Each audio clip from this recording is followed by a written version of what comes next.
बिस्मिल्लाहिर्रहमानिर्रहीम अस्सलाम वालेकुम। Hope all of you doing well. आज जो हम नेक्स्ट चैप्टर स्टार्ट करने लगे हैं वो है chapter number 11, heat and thermodynamics. अब इस चैप्टर में हम स्टडी करेंगे हीट के मुतालिक, हीट की ट्रांसफॉर्मेशन के मुतालिक और इसके लिए कौन कौन से लॉज दिए गए। First law of thermodynamics, second law of thermodynamics. इसके अलावा हीट कहाँ कहाँ इस्तेमाल हो रही है, अगर हम इसको मैकेनिकल में इस्तेमाल करना चाहें तो कैसे इस्तेमाल कर सकते हैं। तो ये सब हम इस चैप्टर में स्टडी करेंगे। तो सबसे पहले हम देख लेते हैं, हमारे पास जो चैप्टर का नाम है हीट एंड थर्मोडायनामिक्स। अब हीट के मुतालिक हमें पता है कि हमारे पास जो एनर्जी ट्रांसफ़र होती है इन द फॉर्म ऑफ हीट।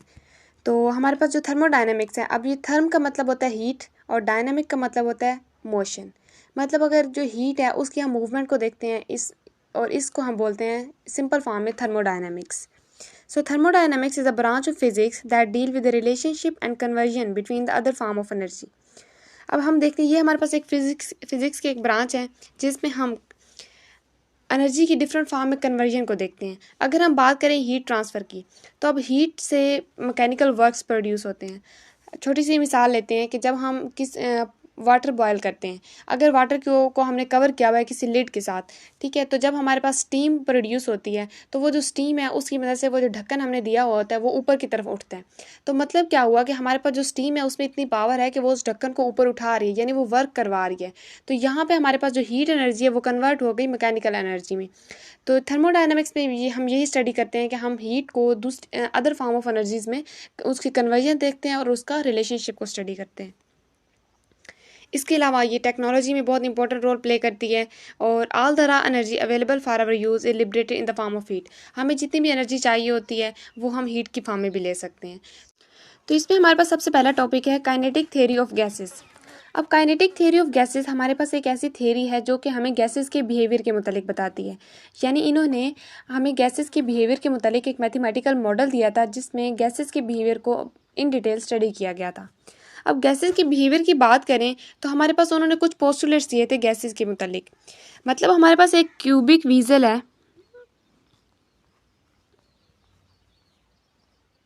और इसमें हमारे पास गैस के मॉलिक्यूल हैं बहुत ज़्यादा और वो रैंडमली मूव कर रहे हैं, कोई किसी डायरेक्शन में मूव कर रहा है, कोई किसी डायरेक्शन में मूव कर रहा है, यानी वो रैंडमली मूव कर रहे हैं। तो हमारे पास जो फर्स्ट पोस्टुलेट है वो है a finite volume of gas consist of very large number of molecule. मतलब ये कि हमारे पास अब ये क्यूबिक वीजल है तो अब हम इसका वॉल्यूम फाइंड कर सकते हैं। ठीक है, यहाँ इसका वॉल्यूम तो हम फाइंड कर सकते हैं लेकिन उस वॉल्यूम के अंदर कितने गैस के मॉलिक्यूल हैं ये हम फाइंड नहीं कर सकते, क्योंकि गैस के मॉलिक्यूल 1 2 3 तो है नहीं, ये बहुत ज़्यादा नंबर ऑफ गैस के मॉलिक्यूल्स जो हैं वो इस वीजल में प्रेजेंट होते हैं। तो यही फर्स्ट पोस्टुलेट यही है कि finite volume of the gases consist of very large number of molecules, यानी एक फाइनाइट वॉल्यूम में बहुत ज़्यादा नंबर ऑफ मॉलिक्यूल्स प्रेजेंट होते हैं। सेकेंड पोस्टुलेट हमारे पास है the size of molecule is much smaller than the separation between molecule. अब हमें पता है कि गैस के मॉलिक्यूल्स एक दूसरे से बहुत दूर दूर मौजूद होते हैं। फॉर एग्जांपल एक ये गैस का मॉलिक्यूल है और एक ये गैस का मॉलिक्यूल है। अब इन दोनों का साइज बहुत स्मॉल है लेकिन इनके दरमियान जो सेपरेशन है वो बहुत ज़्यादा है। ठीक है, तो वो यही बात कर रहे हैं कि जो मॉलिक्यूल का साइज़ है वो एज़ कम्पेयर टू सेपरेशन, यानी उनमें सेपरेशन ज़्यादा होगी लेकिन उनका साइज़ उसके मुकाबले में छोटा होगा। तो ये हमारे पास सेकेंड पोस्टुलेट्स है। थर्ड पोस्टुलेट में वो कहते हैं the gas molecule are in random motion. Random motion का मतलब है कि कोई भी डायरेक्शन हो सकती है, यानी गैस के मॉलिक्यूल रैंडम मोशन में होते हैं and may change their direction of motion after every collision. अब गैस की एक वीजल है उसमें हमारे पास गैस के मॉलिक्यूल हैं, तो अब गैस के मॉलिक्यूल जब वो रैंडम मोशन में होंगे तो वो कोलाइड करेंगे दूसरे मॉलिक्यूल के साथ भी और कंटेनर की वाल के साथ भी। तो जैसे ही वो कोलाइड करेंगे तो उनकी डायरेक्शन क्या हो जाएगी, रिवर्स हो जाएगी, चेंज हो जाएगी। लेकिन वैसे वो रैंडम मोशन में रहेंगे लेकिन आफ्टर कोलिजन उनकी डायरेक्शन चेंज हो जाएगी। फोर्थ पोस्टुलेट हमारे पास ये है कि the collision between gas molecule themselves and with the wall of container are assumed to be perfectly elastic। अब इलास्टिक का क्या मतलब है? इलास्टिक का मतलब ये है कि जब भी कोई चीज़ किसी दूसरी चीज़ के साथ टकराएगी तो एनर्जी लॉस नहीं होगा, एनर्जी कंजर्व रहेगी। जब भी किसी दो चीज़ें आपस में टकराती हैं और उनमें एनर्जी लॉस नहीं होता तो उस मोशन को या उस मूवमेंट को हम बोलते हैं इट इज़ परफेक्टली इलास्टिक। तो जब गैस के मॉलिक्यूल्स कंटेनर की वाल के साथ या फिर किसी दूसरे मॉलिक्यूल के साथ टकराएंगे तो उनमें एनर्जी लॉस ज़ीरो होगा। जब कोई एनर्जी लॉस नहीं होगा तो गैस के मॉलिक्यूल्स रैंडमली मूव करते रहेंगे। तो ये हम कह सकते हैं कि हमारे पास जो गैस के मॉलिक्यूल की मोशंस होती हैं वो हमारे पास परफेक्ट इलास्टिक होती है, यानी उनमें लॉस ऑफ एनर्जी ज़ीरो होता है। And the fifth and the last postulate is that the molecule exert no force on each other except during a collision। यानी जो गैस के मॉलिक्यूल रैंडमली मूव कर रहे हैं वो आपस में कोई फोर्स नहीं लगाएंगे, यानी वो रैंडमली खुद ही मूव करते रहेंगे, लेकिन फोर्स तब लगाएंगे जब उनकी आपस में कोलिजन हो जाएगी। कोलिजन के नतीजे में वो एक दूसरे के ऊपर फोर्स एक्सर्ट करके अपनी डायरेक्शन को चेंज कर लेंगे। इसके अलावा वो रैंडमली मूव करते रहेंगे और कोई फोर्स एक्सर्ट नहीं करते हैं। तो ये हमारे पास से 5 postulates of kinetic theory of gases, जिससे हमें गैसेस के बिहेवियर के मुतालिक पता चला था। ओके, नेक्स्ट हमारा टॉपिक है गैस प्रेशर। अब गैस प्रेशर में हमारे पास टोटली डेरिवेशन है, तो इसको हम देखते हैं कि गैस प्रेशर क्या होता है। According to kinetic theory, the pressure exerted by the gas is the momentum transfer to the wall of container per second per unit area due to the continuous collision of molecule of a gas. अब हम बात करते हैं, हमारे पास एक container है, उसमें gas के मॉलिक्यूल क्लोज है। अब वहाँ जब गैस के मॉलिक्यूल क्लोज हैं तो वो आपस में उनकी मूवमेंट तो हो रही है, और हमने ऊपर पढ़ा था कि गैस के मॉलिक्यूल की मूवमेंट क्या होती है, रैंडम होती है। तो प्रेशर जो हमारे पास गैस एक्सर्ट करेगी वो किसकी इक्वल होगा, वो मोमेंटम की इक्वल होगा, क्योंकि मोमेंटम क्या होता है, P=mv, यानी जो रैंडम मॉलिक्यूल मूव कर रहे हैं उनका मास भी है, उनका कोई ना कोई वेलोसिटी भी है। तो हमारे पास जो मोमेंटम है वो ट्रांसफर, जब वो मूव करके कंटेनर की वाल के साथ टकराएंगे तो एज ए रिज़ल्ट हमारे पास जो मोमेंटम होगा वो ट्रांसफ़र हो जाएगा वाल की तरफ। तो हमारे पास जो प्रेशर है वो यही चीज़ इंडिकेट करता है कि हमारे पास जो मोमेंटम है वो ट्रांसफ़र हो रहा है पर यूनिट एरिया। ठीक है, एक एरिया में जितना मोमेंटम ट्रांसफ़र हो रहा है ना, तो उसको हम कहते हैं वो उसका प्रेशर है। अब फर्ज करें हमारे पास एक क्यूबिकल बॉक्स है और इसमें गैस के मॉलिक्यूल्स मूव कर रहे हैं। अब गैस के मॉलिक्यूल की डायरेक्शन एक नहीं होगी। अब एक कंटेनर है, उसमें जो गैस के मॉलिक्यूल की तादाद बहुत ज़्यादा होगी, ठीक है, और वो रैंडमली मूव कर रहे होंगे, और रैंडमली मूव करते हुए वो अपने जब एक दूसरे के साथ टकराएंगे तो तब भी वो क्या करेंगे, एक दूसरे पर फोर्स एक्सर्ट करेंगे। जब वो एक दूसरे के साथ टकराएंगे या फिर वो कंटेनर की वाल के साथ टकराएंगे तो वो एक ख़ास एरिया में एक फ़ोर्स एक्सर्ट कर रहे होंगे एक दूसरे के ऊपर। तो जो किसी भी एरिया पे वो फोर्स एक्सर्ट करेंगे ना, तो उसको हम बोलते हैं प्रेशर। ठीक है, तो अब इसकी डेरिवेशन की तरफ से आते हैं कि हमारे पास अब ये जो कंटेनर है, ये जो बॉक्स है क्यूबिकल, इसकी जो लेंथ है वो हमारे पास क्या है, L है। ठीक है, और जो नंबर ऑफ़ मॉलिक्यूल है उसको हम डिनोट कर रहे हैं कैपिटल N के साथ, और मास हमारे पास रिप्रेजेंट करते हैं स्मॉल m के साथ। और अगर हम कलेक्टिवली बात करें मास ऑफ n मॉलिक्यूल, तो हम क्या करते हैं, इन दोनों का प्रोडक्ट ले लेते हैं mn। ठीक है, अब यहाँ पे जो गैस के मॉलिक्यूल है वो मूव कर रहे हैं, तो जब वो मूव कर रहे हैं तो उनकी कोई ना कोई वेलोसिटी भी होगी, तो हम वेलोसिटी को v से रिप्रेजेंट करते हैं, और v के साथ हमने x इस वजह से लिखा है कि हमारे पास अब यहाँ पे जो गैस के मॉलिक्यूल है उनकी डायरेक्शन एक नहीं है, कोई x एक्सिस की तरफ, कोई y एक्सिस की तरफ और कोई z की तरफ मूव कर रहा है। तो अब हम हर मॉलिक्यूल की वेलोसिटी या फिर उस पर लगने वाला प्रेशर जो है वो कैलकुलेट नहीं कर सकते, क्योंकि हज़ारों की तादाद में गैस के मॉलिक्यूल प्रेजेंट है। तो अगर हम एक ही फाइंड कर लें तो उसके साथ साथ हम दूसरों की भी फाइंड कर सकते हैं। ठीक है, तो हम सबसे पहले एक मॉलिक्यूल यानी हम लेट करते हैं कि हम एक्स मॉलिक्यूल की, जो कि एक्स एक्सिस पे मूव कर रहा है, उसकी हम वेलोसिटी या फिर उसकी फोर्स की और उसके प्रेशर की बात करते हैं।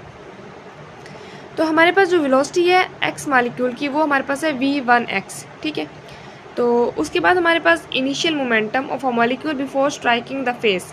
ठीक है, अब हमारे पास एक फेज़ है ये वाला। ठीक है, अब कोई भी मॉलिक्यूल एक्स एक्सिस में मूव कर रहा है तो उसका कोई ना कोई मास होगा और वो वेलोसिटी के साथ मूव कर रहा होगा।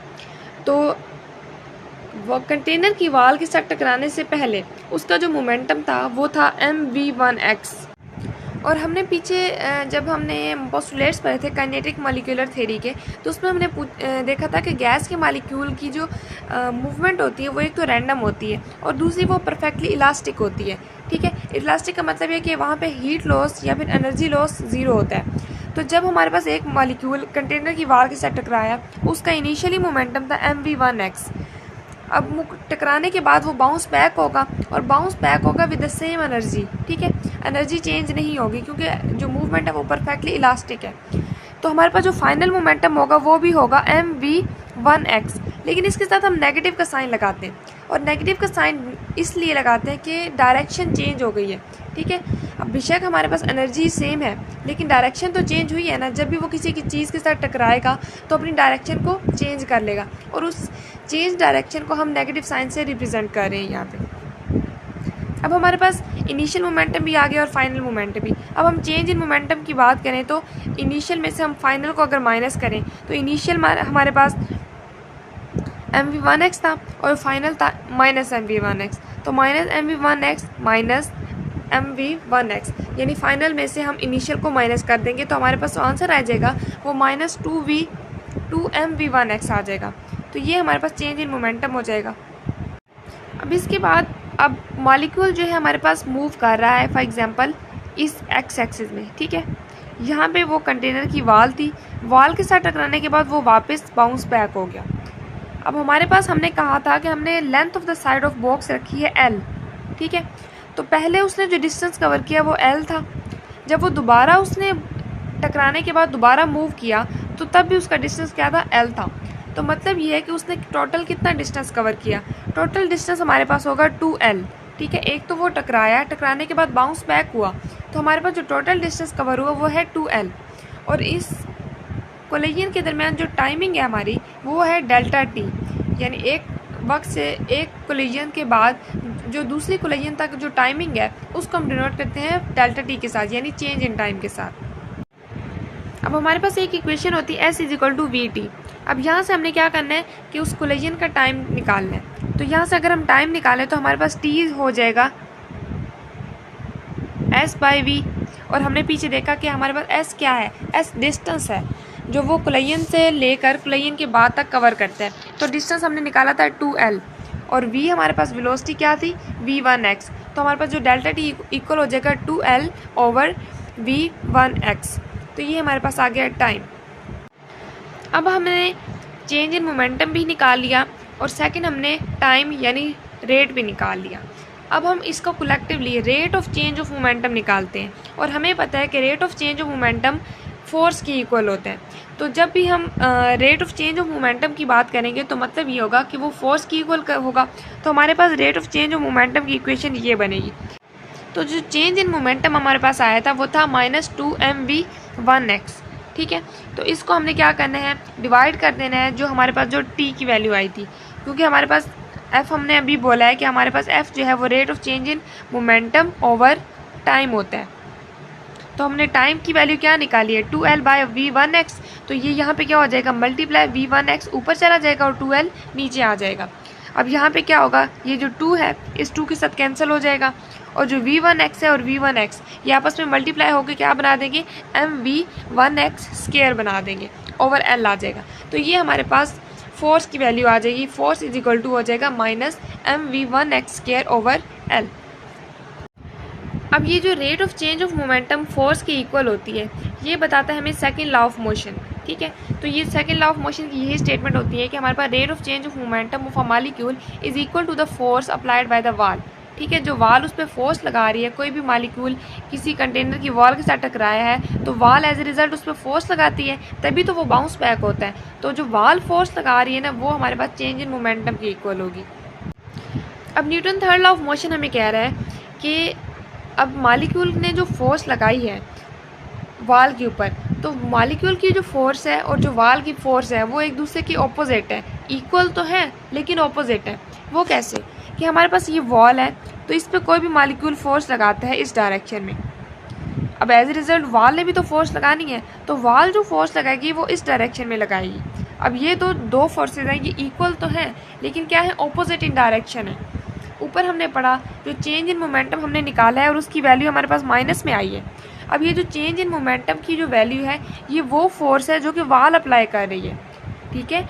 ये हमारे पास वो फोर्स नहीं है जो मॉलिक्यूल अप्लाई कर रहे हैं, ये वो फोर्स है जो कि वाल अप्लाई करती है। तो हमने वो फोर्स देखनी है जो कि मॉलिक्यूल अप्लाई करता है।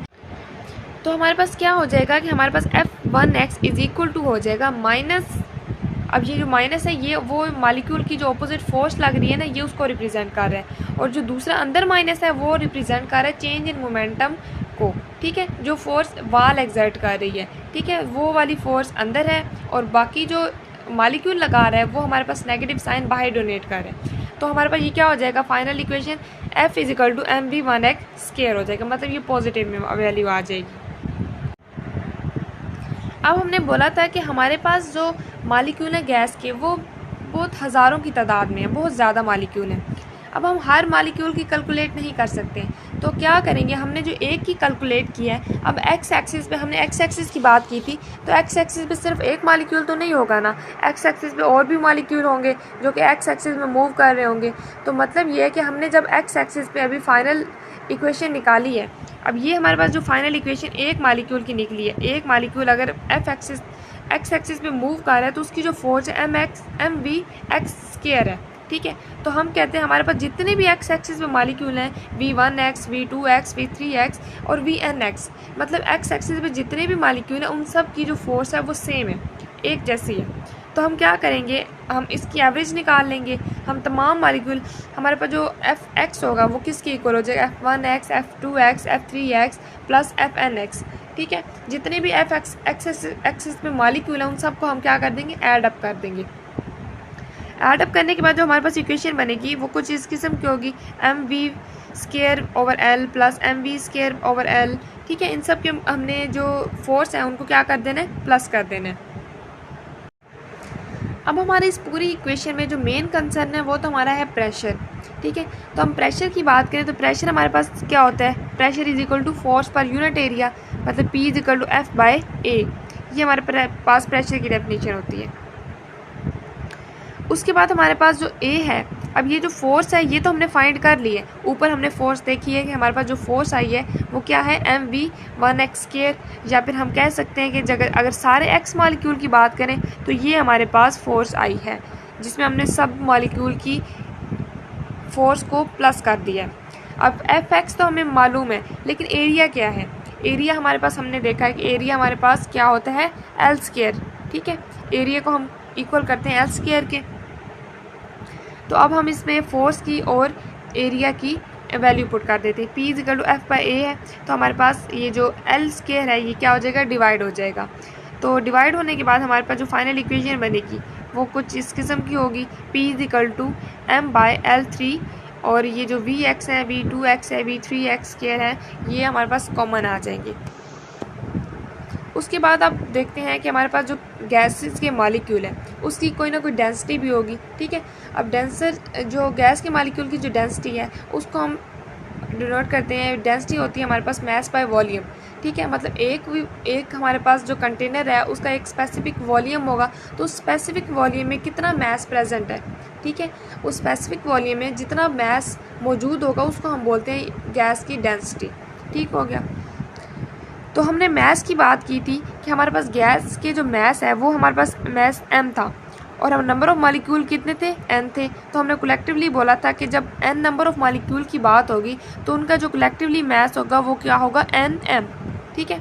तो हम यहाँ पे मैस की वैल्यू की जगह mn लिख देते हैं, और जो वॉल्यूम, और जो ऊपर हमारे पास वॉल्यूम क्या होता है, वॉल्यूम हमारे पास होता है L³, ठीक है। L³ का मतलब ये है कि हमारे पास इसमें लेंथ भी आ जाती है, ब्रीथ भी आ जाती है और हाइट भी आ जाती है। तो ये क्या हो जाएगा, ये जब तीनों चीज़ें मल्टीप्लाई हो जाती हैं तो हमारे पास क्या आ जाएगा, L³ आ जाएगा, क्योंकि हमारे पास लेंथ भी सेम है, ब्रीथ भी सेम है और हाइट भी सेम है। ये तीनों हम इसको कह देते हैं, ये हमारे पास L है, और हम जब इसको प्रोडक्ट फाइंड करते हैं तो हमारे पास आ जाता है L³। अब हमारे पास ये जो डेंसिटी की वैल्यू आई है P is equal to mn over L³। अब यहाँ से हम m बाई L³ की वैल्यू निकाल लेते हैं। तो अगर हम L को इस साइड ले आए, M को भी इस साइड ले आए, तो हमारे पास जो फाइनल वैल्यू बन जाएगी वो डेंसिटी ओवर N आ जाएगा, ठीक है, रो ओवर N हो जाएगा। अब हमारे पास जो ऊपर इक्वेशन देखें तो ऊपर इक्वेशन में हमने M बाय L³ को क्या लिया हुआ था, कॉमन लिया हुआ था। तो अब हमने ये जो M बाय L³ है इसकी जगह हम रो बाय N भी तो पुट कर सकते हैं, ठीक है, क्योंकि हमारे पास ये इक्वल किसके होते हैं, M बाय L³ के इक्वल होते हैं। तो अब क्या करेंगे, हम इस m बाई L³ की वैल्यू को उस इक्वेशन में सब्स्टिट्यूट कर देंगे।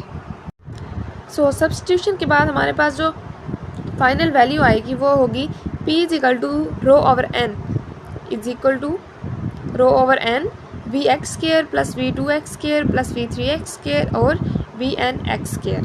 तो ये हमारे पास आ गया प्रेशर x एक्सिस के मॉलिक्यूल का।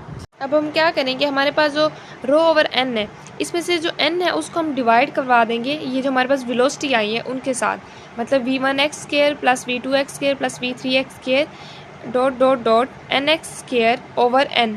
अब हमारे पास ये n जो है ये टोटल नंबर ऑफ़ मॉलिक्यूल है, और जो v1x स्क्वायर है ये हमारे पास x एक्सिस पे मूव करने वाले गैस मॉलिक्यूल की वेलोसिटी है।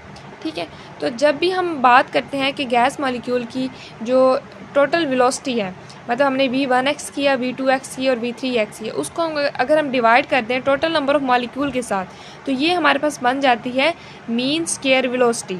ठीक है, ये मीन स्क्वायर जो वेलोसिटी है, मतलब ये हुआ कि हमारे पास, और हमने स्क्वायर क्यों बोला, क्योंकि इनकी जो सबकी वेलोसिटी है वो स्क्वायर में आ रही थी, तो इस वजह से हमने इसको बोल दिया ये हमारे पास मीन स्क्वायर वेलोसिटी है। और इस मीन स्क्वायर वेलोसिटी को हम डिनोट करते हैं इस सिंबल के साथ, यानी ये जो ग्रेटर देन और लेस देन के सिंबल हैं इनके साथ हम डिनोट करते हैं इसको, और ये रिप्रेजेंट कर रहा होता है मीन को। ठीक है, तो ये हमारे पास बन गई है mean square velocity of molecules of N number of molecules. Okay हो गया, तो अब हमारे पास जो फाइनल इक्वेशन बन जाएगी वो क्या होगी, P X is equal to rho V X square, मतलब हमने इसकी जगह वी एक्स स्क्वायर पुट कर देना है, यानी मीन स्क्वायर वेलोसिटी। तो अब हमने बोला था कि गैस के मॉलिक्यूल की जो मोशन है वो रैंडम है, कोई एक्स एक्सिस पे मूव कर रहा है, कोई वाई पे मूव कर रहा है और कोई जेड पे कर रहा है, और हमने सिर्फ एक्स की निकाली थी वैल्यू। हमने कहा था अगर हम एक की निकाल लें तो मतलब ये है कि बाकी सब भी उसी वेलोसिटी से उसी मास के साथ मूव कर रहे हैं, तो बाकी का जो प्रेशर है या फिर इसका जो प्रेशर है वो क्या होगा, सेम होगा। तो हम सेम होगा तो मतलब ये हुआ कि हम वी एक्स स्क्वायर जो है वो वी वाई स्क्वायर के इक्वल है, और वी वाई स्क्वायर जो है वी जेड स्क्वायर के इक्वल है। मतलब ये जो जितने भी मॉलिक्यूल एक्स वाई जी में मूव कर रहे हैं उनकी जो वेलोसिटीज़ हैं वो सेम है, मैच कर रही हैं आपस में। तो हमारे पास इनकी अगर हम एवरेज वेलोसिटी निकालें, जो एक्स पे मूव कर रहा है एक मॉलिक्यूल लें, और जो वाई पे मूव कर रहा है और जो जेड पे मूव कर रहा है, उनकी अगर हम वेलोसिटी को कैलकुलेट करें तो क्या होगा, V X square plus V Y square plus V Z square. तो यहाँ पे हमारे पास अब हमने ये भी बोला है कि V X square V Y square और वी जेड स्क्वायर ये सब क्या है, आपस में सेम है। जब ये सेम है तो हम लिख सकते हैं V square is equal to V X square plus V X square plus V X square. मतलब ये है कि वेलोसिटी तो इन तीनों मॉलिक्यूल की सेम है ना, तो हम इसको एक ही फॉर्म में लिख लेते हैं ताकि हम इनको सही तरह से कैलकुलेट कर सकें। तो जब हम इनको प्लस करेंगे तो हमारे पास क्या आ जाएगा, V square is equal to 3 V X square. ठीक है, अब ये हमारे पास अगर हम इसको वी यहाँ से वी एक्स की वैल्यू निकालना चाहें, अब वी एक्स मतलब जो हमारे पास वो मॉलिक्यूल जो एक्स एक्सिस पे मूव कर रहे हैं, तो उसकी अगर हम वेलोसिटी निकालें तो वो निकलेगी 1/3 वी स्क्वायर। ठीक है, वो एवरेज स्क्वायर का थर्ड होगी। ठीक है, 1/3 वी स्क्वायर होगी। अब यहाँ पे हमारे पास जो वी एक्स स्क्वायर की वैल्यू आई है, V X square is equal to 1/3 V square. अब हम इस वैल्यू को पुट कर देंगे लास्ट इक्वेशन जो हमारे पास थर्ड इक्वेशन थी, P X is equal to rho V X square. तो यहाँ पे हम वी एक्स की जगह वी एक्स स्क्वायर की वैल्यू पुट कर देंगे। वैल्यू पुट करने के बाद जो हमारे पास इक्वेशन आएगी वो आएगी P X is equal to 1/3 rho V square. अब ये जो वैल्यू आई है ना हमारे पास, ये हमारे पास एक्स एक्सिस का प्रेशर है, मतलब एक ऐसा मॉलिक्यूल जो एक्स एक्सिस में मूव कर रहा है उसका ये प्रेशर है। तो अब जो वाई पे मूव कर रहा है या फिर जो जेड पे मूव कर रहा है उसका प्रेशर भी तो सेम होगा। तो हम कह सकते हैं कि P X is equal to P Y is equal to p/3 V square. मतलब ये है कि इन तीनों जो मॉलिक्यूल हैं जो तीनों एक्सिस पे मूव कर रहे हैं उनका जो प्रेशर है वो सेम है। तो इन जनरल हम लिख सकते हैं p is equal to 1/3 rho V square. अगर हम जनरल बात करें एक्स वाई जेड एक्सिस को इग्नोर करके बात करें तो हमारे पास जो फाइनल इक्वेशन आएगी वो हमारे पास p is equal to 1/3 rho V square आएगी। और ये जो इक्वेशन है हमें बता रही है कि हमारे पास जो प्रेशर है उसका एवरेज मीन वेलोसिटी के साथ क्या रिलेशनशिप है। ठीक है, तो ये हमारे पास रिलेशनशिप भी बताती है प्रेशर का और एवरेज वेलोसिटी का। ठीक है, और ये हमारे पास जो हमने फाइनल इक्वेशन देखनी थी, प्रेशर ऑफ गैस की हम बात कर रहे थे, तो हमने प्रेशर निकाल लिया एक्स एक्सिस पे भी, वाई पे भी और जेड पे। सो अब हम नेक्स्ट मूव करते हैं। हमने देखा था कि हमारे पास जो इक्वेशन थी उसमें एक टर्म थी डेंसिटी की। ठीक है, यानी p इज इक्वल टू 1/3 रो यानी डेंसिटी वी स्क्वायर। अब यहाँ पे हम इस डेंसिटी को कैलकुलेट करेंगे। हमारे पास जो डेंसिटी का फार्मूला होता है वो होता है मास बाय वॉल्यूम, यानी एक स्पेसिफिक वॉल्यूम में कितने मासेस ऑफ मॉलिक्यूल मौजूद हैं। तो वैसे हमारे पास इक्वेशन होती है p is equal to mv होता है डेंसिटी की बात करें तो, लेकिन यहाँ पे हम मास m की बात नहीं कर रहे, हम नंबर ऑफ मॉलिक्यूल की बात कर रहे हैं। ठीक है, तो हम लिखेंगे mn/v। तो ये हमारे पास आ गई डेंसिटी की वैल्यू। अब हमने ये जो हमारे पास डेंसिटी की वैल्यू आई है ना, इसको हमने लास्ट इक्वेशन जो हमने पीछे पढ़ी है इस इक्वेशन में हमने इसको पुट कर देना है। सो अब हम डेंसिटी की वैल्यू इसमें पुट करेंगे तो हमारे पास जो फाइनल इक्वेशन आ जाएगी वो आ जाएगी P इक्वल टू 1/3 mn/v²। अब हमने क्या करना है, इस इक्वेशन को हम मल्टीप्लाई और डिवाइड दोनों करवा देंगे 2 के साथ। मल्टीप्लाई करवाने के बाद और डिवाइड करवाने के बाद जो इक्वेशन बनेगी वो होगी P equal to 2/3 1/2 multiply by mn/v²। तो ये वैल्यू आ जाएगी। तो यहाँ से हमारे पास क्या करेंगे हम कि ये जो हमारे पास n/v है इसको उठा के बाहर ले जाएंगे, इसको उठा के बाहर ले जाएंगे और ये हमारे पास जो m है इसको हम v के साथ जोड़ देंगे। तो इसको जोड़ने के बाद हमारे पास जो इक्वेशन बनेगी P इक्वल टू 2/3 हो गया मल्टीप्लाई n/v बाहर आ गया और अंदर हमारे पास क्या बच गया 1/2 mv²। अब याद करें 1/2 mv² क्या चीज़ है, हमने पिछले चैप्टर्स में पढ़ा, जब हमने काइनेटिक और पोटेंशियल एनर्जी के बारे में पढ़ा था तो हमने बोला था कि काइनेटिक एनर्जी इक्वल होती है 1/2 mv² के। तो हम यहाँ पे जो 1/2 mv² आया है इसकी जगह हम काइनेटिक एनर्जी भी तो लिख सकते हैं, है ना। तो इसके बाद हमारे पास जो ये हमने बाहर निकाला है n/v। अब ये n/v क्या है, n हमारे पास नंबर ऑफ मॉलिक्यूल है, v हमारे पास हम उस सिस्टम का वॉल्यूम है, उस कंटेनर का वॉल्यूम है। तो नंबर ऑफ मॉलिक्यूल्स का जो रेशियो है वॉल्यूम के साथ वो इक्वल होता है n0 के। हम इसको रिप्रेजेंट कर देते हैं n0 के साथ। तो जो इक्वेशन है वो बनेगी P equal to 2/3 n0 1/2 mv²। ठीक है। सो अब हम लास्ट में देखें तो P is directly proportional to 1/2 mv²। ऊपर वाली इक्वेशन में हमें क्लियर नज़र आ रहा है कि हमारे पास जो प्रेशर है वो इस काइनेटिक एनर्जी के डायरेक्टली प्रोपोर्शनल है। ठीक है। तो अगर हम इसको लिखना चाहें तो ऐसे भी लिख सकते हैं कि P directly proportional to kinetic energy. ठीक है। ये हमारे पास जो फाइनल इक्वेशन आई है कि प्रेशर जो है जो गैस मॉलिक्यूल एक्सर्ट कर रहे होंगे वो किसकी इक्वल होगा, उस काइनेटिक एनर्जी की इक्वल होगा। जितनी ज़्यादा काइनेटिक एनर्जी होगी मॉलिक्यूल की उतना ही ज़्यादा वो प्रेशर के साथ एक दूसरे के साथ टकराएंगे। ठीक है। तो यही हमारे पास प्रेशर ऑफ गैस था जो कि हमने फाइंड किया और उसके बाद हमने फर्दर इंटरप्रिटेशन करके उसको काइनेटिक एनर्जी के साथ रिलेट किया। तो हमें ये पता चला कि काइनेटिक एनर्जी जैसे ही मॉलिक्यूल की इंक्रीज़ होती है तो एज ए रिज़ल्ट उसका प्रेशर भी इंक्रीज़ होता है। अब लास्ट में हमने बात कर ली प्रेशर की, तो बात कर ली हमारे पास जो आंसर आया था वो ये था, जो प्रेशर है वो डायरेक्टली प्रोपोर्शनल है काइनेटिक एनर्जी के। यानी जितनी मॉलिक्यूल की काइनेटिक एनर्जी ज़्यादा होगी उतना ही प्रेशर ज़्यादा होगा। ये रिलेशनशिप हमारे पास निकला था प्रेशर का। अब हम बात करते हैं टेम्परेचर की कि हमारे पास जो टेम्परेचर है वो कैसे रिलेट करता है काइनेटिक एनर्जी के साथ। तो हमारे पास एक आइडियल गैस लॉ हम लगाएंगे P इक्वल टू nRT, हमें पता है, जिसमें से हमारे पास n हमारे पास नंबर ऑफ मोल्स है, v वॉल्यूम है, t टेम्परेचर है और r हमारे पास यूनिवर्सल गैस कांस्टेंट है जिसकी वैल्यू होती है 8.314 जूल पर मोल पर केल्विन। अब यहाँ पे हमारे पास जो n है नंबर ऑफ मोल्स, इसको हमने पहले सॉल्व करना है कि हमारे पास नंबर ऑफ मोल्स निकालेंगे और नंबर ऑफ मोल्स को हम यहाँ पे रिप्रेजेंट करेंगे एवोगाड्रो नंबर के साथ। तो हमारे पास n की वैल्यू आएगी n is equal to n/Na।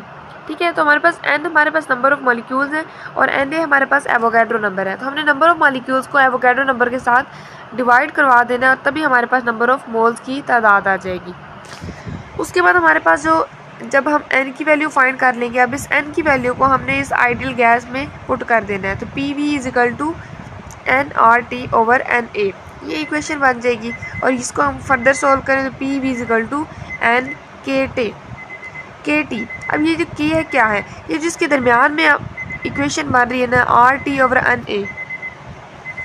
अब यहाँ पे देखें कि हमारे पास R/Na यानी मोलर गैस कांस्टेंट जो है हमारे पास gas constant over Avogadro number, इनका जो रेशियो है ना वो इक्वल होती है K के, और ये K हमारे पास होता है बोल्ट्जमैन कांस्टेंट। ठीक है।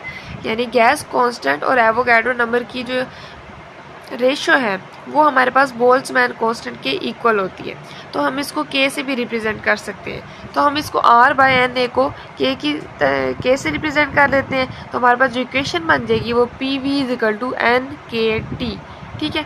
ये हमारे पास फाइनल इक्वेशन बन जाएगी। उसके बाद हमने पीछे जो इक्वेशन पढ़ी थी अब ये हमारे पास पी वी की वैल्यू आ गई है, इसको अब यहीं पे छोड़ देना है। उसके बाद अब हमने जो लास्ट लेक्चर में जब हमने डेरिवेशन की थी प्रेशर की, तो उस वक्त हमारे पास वैल्यू आई थी एक P = 2/3 N/V 1/2 mv²। ये हमारे पास वैल्यू आई थी जब हम उसकी डेरिवेशन कर रहे थे।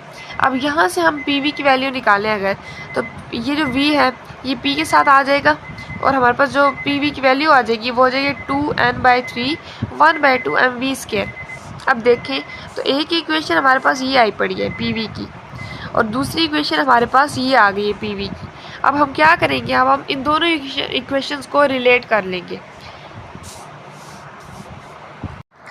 रिलेट करने के बाद जो फाइनल वैल्यू हमारे पास आई है वो आई है NKT = 2/3n 1/2 mv²। अब हम क्या करेंगे, हमारे पास जो वैल्यू आई है इसको हम फर्दर सॉल्व करेंगे। अब यहाँ से हम t की वैल्यू निकालें तो हमारे पास t की वैल्यू आएगी 2/3 और ये जो k है ये इधर आके 3 के साथ मल्टीप्लाई हो जाएगा। ठीक है, तो 2/3k 1/2 mv²। ठीक है, ये हमारे पास फाइनल इक्वेशन बन जाएगी, जिसमें से ये जो हमारे पास 2/3k है ना, ये हमारे पास कांस्टेंट है। ठीक है, अब हमारे पास कांस्टेंट करने के बाद हमारे पास जो वैल्यू बनेगी t = कांस्टेंट 1/2 mv²। अब ये भी वहाँ पे भी फाइनल इक्वेशन की तरह 1/2 mv² आ गया और 1/2 mv² हमें पता है काइनेटिक एनर्जी के इक्वल होता है। तो हम इस इक्वेशन को ऐसे भी लिख सकते हैं t directly proportional to kinetic energy. मतलब ये हुआ कि किसी भी गैस के मॉलिक्यूल की अगर हम उसका टेम्परेचर बढ़ाएंगे तो उसकी काइनेटिक एनर्जी क्या हो जाएगी, इंक्रीज़ कर जाएगी।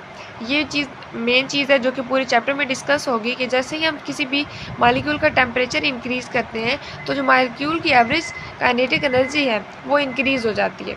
तो ये हमारे पास इन दोनों का डायरेक्ट रिलेशनशिप हो गया। हमने देखा कि प्रेशर और जो टेम्परेचर है इन दोनों का डायरेक्ट रिलेशनशिप है काइनेटिक एनर्जी के साथ।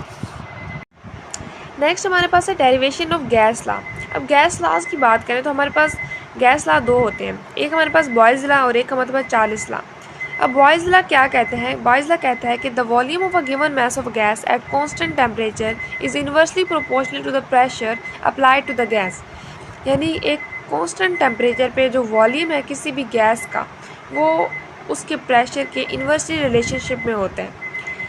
अब हम जो इक्वेशन हमारे पास फाइनल आई है, हम इस इक्वेशन से इन दोनों लॉज को ड्राइव करेंगे, दोनों लॉज को डिफ़ाइन करेंगे कि क्या ये वाकई वॉल्यूम प्रेशर की इन्वर्सली रिलेशनशिप में होता है अगर हम टेम्परेचर को कांस्टेंट कर दें। अब हम इसको देखते हैं मैथमेटिकली। तो अब हम बात करें हमारे पास PV = 2/3 1/2 mv² है। अब यहाँ पे क्या है कि यहाँ पे P भी है, V भी है और इसके अलावा 1/2 mv² यानी यहाँ पे टेम्परेचर भी है।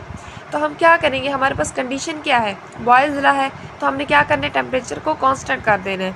अब ये जो 2n/3 ये तो ऑलरेडी कांस्टेंट है, 1/2 mv² जो है यानी जो काइनेटिक एनर्जी है इसको भी हम कांस्टेंट कर दें तो हमारे पास वैल्यू क्या आएगी,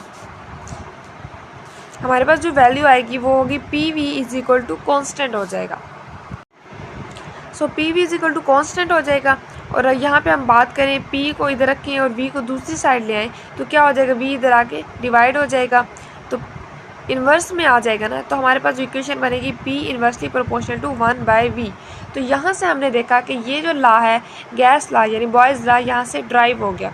तो मतलब ये हमारे पास हम बिल्कुल करेक्ट जा रहे हैं। जब भी हमारे पास किसी भी इक्वेशन से फर्दर लॉज एक्सप्लेन कर सकते हैं हम, तो मतलब ये है कि हमने एक सही डायरेक्शन में वैल्यूज़ फाइंड की है। तो यहाँ पे हमने देखा कि हमारे पास जो अगर हम टेम्परेचर कांस्टेंट रख लें तो प्रेशर जो है वॉल्यूम की इन्वर्सली रिलेशनशिप में चला जाएगा कि अगर हम प्रेशर को इंक्रीज़ करेंगे तो वॉल्यूम डिक्रीज़ होगा और प्रेशर को डिक्रीज़ करेंगे तो वॉल्यूम इंक्रीज़ होगा। तो ये हमारे पास बॉयज़ लॉ है। नेक्स्ट हमारे पास है चार्ल्स लॉ। चार्ल्स लॉ क्या कहता है कि the volume of the given mass of a gas is directly proportional to the absolute temperature when the pressure is kept constant. अब ये यहाँ पे कंडीशन है, यहाँ पे कंडीशन रखी गई है कि प्रेशर को कांस्टेंट रखना है। ठीक है, अब प्रेशर को कांस्टेंट रखना है तो जब हम प्रेशर को कांस्टेंट रखेंगे तो जो वॉल्यूम है गैस का वो डायरेक्टली रिलेट करेगा टेम्परेचर के साथ। यानी वॉल्यूम और डायरेक्ट टेम्परेचर जो है वो डायरेक्ट रिलेशनशिप में होंगे। अगर वॉल्यूम इंक्रीज़ करेंगे तो टेम्परेचर भी इंक्रीज़ करेगा, अगर टेम्परेचर डिक्रीज़ करेंगे तो वॉल्यूम भी डिक्रीज़ करेगा, लेकिन शर्त यह है कि प्रेशर कांस्टेंट हो। तो हम इसी इक्वेशन के साथ इसी लॉ को डिफ़ाइन करते हैं। तो हमारे पास जो इक्वेशन है वही P = 2/3 N/V 1/2 mv² हमने लेना है। तो हमने क्या करना है कि हमारे पास जो यहाँ से V की वैल्यू निकलेगी, तो V की वैल्यू हमारे पास आ जाएगी 2/3 × N/P 1/2 mv²। तो यहाँ से हमने V को एक साइड पे रख लेना है और जो P को दूसरी साइड पे ले जाना है। तो अब हमने क्या किया कि हमने जो कंडीशन रखी है वो थी हमारे पास प्रेशर इज़ कांस्टेंट। ठीक है, जो हमारे पास फाइनल इक्वेशन जो हमने लिखी है उसमें प्रेशर को कांस्टेंट कर देंगे और 2/3 N तो वैसे ही कांस्टेंट है। तो हमारे पास जो फाइनल इक्वेशन बन जाएगी वो हो जाएगी V = कांस्टेंट 1/2 mv²। ठीक है, क्योंकि प्रेशर की कंप्लीट जो रकम है ना वो हो जाएगी कांस्टेंट। अब उसके बाद यहाँ पे हम देखें तो क्या इक्वेशन रिलेट कर रही है, कैसे रिलेट कर रही है, V is directly proportional to 1/2 mv²। अब 1/2 mv² हमारे पास क्या है, ये हमारे पास टेम्परेचर होता है, काइनेटिक एनर्जी है, और kinetic energy is directly proportional to temperature. हमने पीछे डेरिवेशन किया है, काइनेटिक एनर्जी टेम्परेचर के डायरेक्ट रिलेशनशिप में होती है। तो हम कह सकते हैं कि हमारे पास जो V है वो डायरेक्टली प्रोपोर्शनल है T के साथ, यानी जैसे जैसे हम टेम्परेचर इंक्रीज़ करेंगे वॉल्यूम भी इंक्रीज़ करेगा, अगर टेम्परेचर डिक्रीज़ करेंगे तो वॉल्यूम भी डिक्रीज़ करेगा, लेकिन शर्त ये है कि प्रेशर कांस्टेंट होना चाहिए, और ये हमारे पास डिफ़ाइन करता है चार्ल्स लॉ को। हैंस हम कह सकते हैं कि ये जो इक्वेशन है ये हमारे पास वेरीफाइड है, क्योंकि ये वेरीफाई कर रही है बॉयज़ लॉ को भी और चार्ल्स लॉ को भी। So that's all about the pressure of a gas, interpretation of temperature. उसके बाद हमने गैस लॉज को डिराइव कर लिया। उम्मीद करती हूँ कि आप लोगों को इस डेरिवेशन की समझ आ गई होगी। सो अब इजाज़त दीजिए, अल्लाह हाफिज़।